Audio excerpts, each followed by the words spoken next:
जय श्री हरि। लक्ष्मी नारायण भगवान की जय। कार्तिक महात्म के अंतर्गत आज अध्याय 9 का श्रवण करेंगे। राजा पृथु ने कहा कि हे मुनिश्रेष्ठ नारद जी, आपने कार्तिक माह के व्रत में जो तुलसी की जड़ में भगवान विष्णु का निवास बताकर उस स्थान की मिट्टी की पूजा करना बतलाया है, अतः मैं श्री तुलसी जी के महात्म को सुनना चाहता हूँ। तुलसी जी कहाँ और किस प्रकार उत्पन्न हुई, यह बताने की कृपा करें। नारद जी बोले, राजन, अब आप तुलसी जी की महत्ता तथा उनके जन्म का प्राचीन इतिहास ध्यानपूर्वक सुनिए। एक बार देवगुरु बृहस्पति और देवराज इंद्र भगवान शंकर का दर्शन करने कैलाश पर्वत की ओर चले।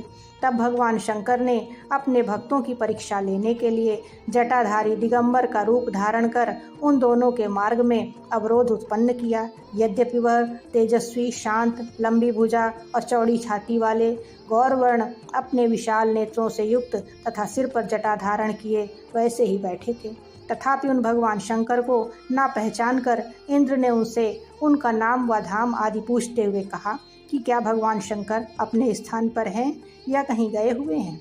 इस पर तपस्वी रूप भगवान शिव कुछ नहीं बोले। इंद्र को अपने त्रिलोकीनाथ होने का गर्व था।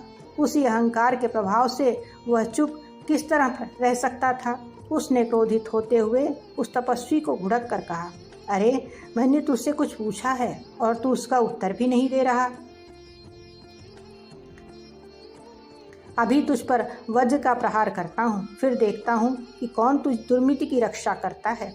इस प्रकार कहकर जैसे ही इंद्र ने उस जटाधारी दिगंबर को मारने के लिए हाथ में वज्र लिया, वैसे ही भगवान शिव ने वज्र सहित इंद्र का हाथ स्तंभित कर दिया और विकराल नेत्र कर उसे देखा। उस समय ऐसा प्रतीत हो रहा था कि वह दिगंबर प्रज्वलित हो उठा है और वह अपने तेज से जला देगा। भुजाएं स्तंभित होने के कारण इंद्र दुखित होने के साथ साथ अत्यंत कुपित भी हो गया। परंतु उस जटाधारी दिगंबर को प्रज्वलित देखकर बृहस्पति जी ने भगवान शंकर जानकर प्रणाम किया और दंडवत होकर उनकी स्तुति करने लगे। बृहस्पति भगवान शंकर से कहने लगे कि हे दीनानाथ, हे महादेव, आप अपने क्रोध को शांत कर लीजिए और इंद्र के इस अपराध को क्षमा कीजिए। बृहस्पति के यह वचन सुनकर भगवान शंकर ने गंभीर वाणी में कहा कि मैं अपने नेत्रों से निकाले हुए क्रोध को किस प्रकार रोकूं। तब बृहस्पति ने कहा कि भगवान, आप अपना भक्त वत्सल नाम सार्थक करते हुए अपने भक्तों पर दया कीजिए।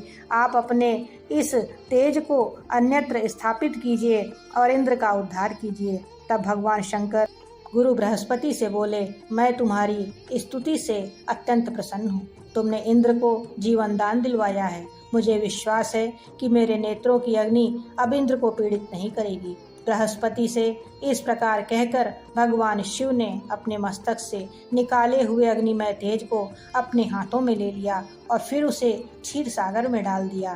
तत्पश्चात भगवान शंकर अंतर्ध्यान हो गए। इस प्रकार जिसको जो जानने की कामना थी उसे जानकर इंद्र तथा बृहस्पति अपने अपने स्थान को चले गए। जय जय श्री राधा माधव। कल फिर हम मिलते हैं अध्याय 10 के साथ। जय श्री कृष्ण।